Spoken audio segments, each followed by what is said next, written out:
بسم اللہ الرحمن الرحیم۔ معزز سامعین، السلام علیکم ورحمۃ اللہ وبرکاتہ۔ حقوق العباد کے متعلق آقا کریم علیہ السلام آپ کا فرمان علی شان آپ کے سامنے رکھتا ہوں۔ یہ حدیث مبارکہ مشکوٰۃ شریف کے اندر موجود ہے، کتاب الظلم ہے۔ آقا کریم علیہ السلام کے پیارے صحابی حضرت ابو ہریرہ رضی اللہ تعالی عنہ آپ اس حدیث مبارکہ کو روایت کرتے ہیں۔ حدیث مبارکہ کا مفہوم یوں ہے کہ آقا کریم علیہ السلام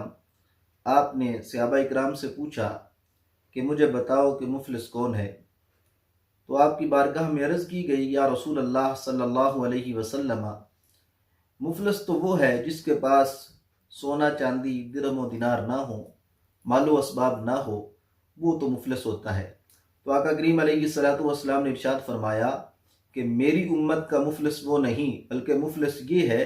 جو قیامت کے دن آئے گا میدان حشر کے اندر، تو اس کے پاس نماز بھی ہوگی، روزے بھی ہوں گے، زکوٰۃ بھی ہوگی،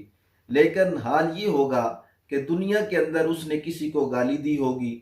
اور کسی کے ساتھ ظلم کیا ہوگا، یعنی اس کو ناحق مارا ہوگا، ناحق قتل کیا ہوگا،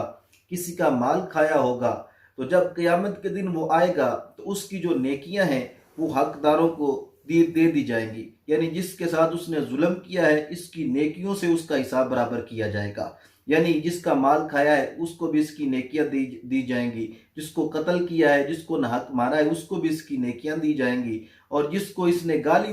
دی تھی ان کو بھی اس کی نیکیاں دی جائیں گی، حتیٰ کہ معاملہ یہاں تک پہنچ جائے گا کہ نیکیاں ختم ہو جائیں گی لیکن اس کا معاملہ ختم نہ ہوگا۔ پھر رب تعالیٰ کے حکم سے وہ جو لوگ حقدار ہیں ان کے گناہ جو ہیں وہ اس کے نامہ اعمال میں ڈال دیے جائیں گے، حتیٰ کہ